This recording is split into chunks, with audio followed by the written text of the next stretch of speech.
Hello. Hello, everyone. I'm supposed to say hello first. Okay, This sorry, is go my ahead. channel. Sorry. Hello, everyone. Hello. This is Elise. Foy. Elise Foy, thank you. Yeah. I thought I heard our daughter waking up from her nap. So anyways, Marcus wanted me to come on here and explain this dream that I had about hell, probably about a month ago or so. And you guys can kind of like help me even like decipher it a little bit further. But basically the gist of it was, and now it's been a little bit, so I should have wrote it down. But basically it was a bunch of people, myself included, were like, I was like observing the people. So I wasn't like part of the group exactly, but it seemed like they were like, we were all inside of like a basement or like a parking garage, like a huge parking garage. So you're just watching it. Yeah, like they were probably like, from me, maybe like 10 feet away or something. You couldn't walk over? It was more like I saw them, and I don't even remember what they looked like, but it was like people, and they were like talking amongst themselves, and like all of a sudden I was there and I felt like this like emptiness, like this deep like feeling, like this scared anxiety, like feeling like this horrible feeling. Wow. And all of a sudden I realized like they were talking to each other, and like they didn't realize that I don't know if to me in my dream it seemed like they were in hell. Like all of a sudden I got this understanding that they must have been in hell, and like they didn't understand, like they were so busy like talking amongst each other that they didn't understand like what was to come, kind of. Right. I guess it's like you already knew where you were and what was taking place. It's like something you knew internally. Yeah, like I could feel like all of a sudden it was like they didn't know like to be scared yet, kind of. Like they didn't know what was coming, or was they already in? Were they already like? I don't know. I feel doomed. Like it was just. No, it was already like decided that they were like doomed. Like I wonder if, excuse me, it was almost like they were like in the holding cell, like in the holding place beforehand. Wow. Like that's how it seemed, but like they didn't know that. But were they being like? Were they in agony or torture? No. It was just pure, like, it was like dark, like a parking garage. Like it was dark, no windows. It was like cement all around, and it was like they didn't know. Like, I think a lot of that's probably going on today. Like people that walk with God, you know, in the spirit, something else is taking place. But people that are not walking with God in the spirit, something else is taking place. So you may not be walking with God, but in the spirit, you may be headed for trouble, and you don't know it because it's like, it's the spirit and the flesh, the spirit and the flesh. Mm-hmm. So in the flesh, on planet Earth, it seems all good when you're not walking with God, but when in the spirit, it's not, and you can't see yourself going in a place where you probably wouldn't want to be once you're like 100% there. Once you 100% there, you leave this earth, you pass from this earth and you go on. When you realize it, it's too late. Yeah, and I feel like exactly like that's kind of like a foreshadowing of how it is now. It seems like the way that society is set up, it's set up to keep people so in this world, working 8 hours a day. Like you come home, you're tired, you have to make supper, clean up. It's like it takes your whole life away, where, we should be in the Bible more, we should be in prayer more, and it's just a constant like pulling, kind of pulling. It's just really, this world is just making it so hard for people to focus.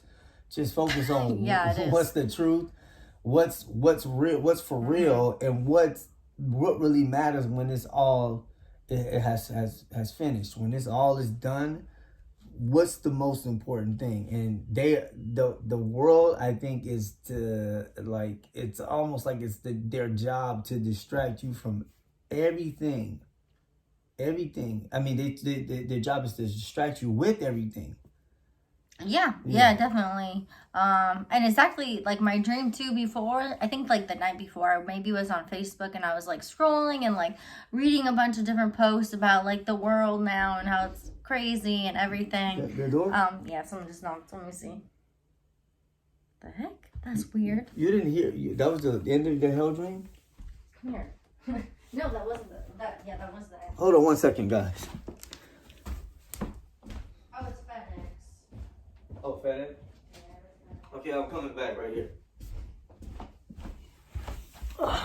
It was FedEx.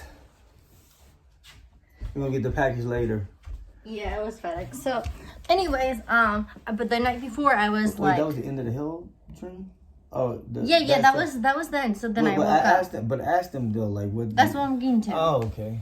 So what I was asking is, I guess like the night before I was like on Facebook and I was reading a bunch of stuff about how like, you know, there's just like a lot of stuff going on right now. A lot of people are blinded by things that are going on, and I think that's why like that kind of like led me to the dream, kind of just like how like the whole world, so many people aren't awake and they're not noticing these signs that are happening right now. And yeah, I guess that's kind of like where like I think my thoughts kind of were. And this is the other thing, like Marcus knows this, I like hardly ever dream. Like I don't dream that often. Like I usually, or if I do, I don't remember. I think sometimes I kind of remember, but I think a lot of times I don't.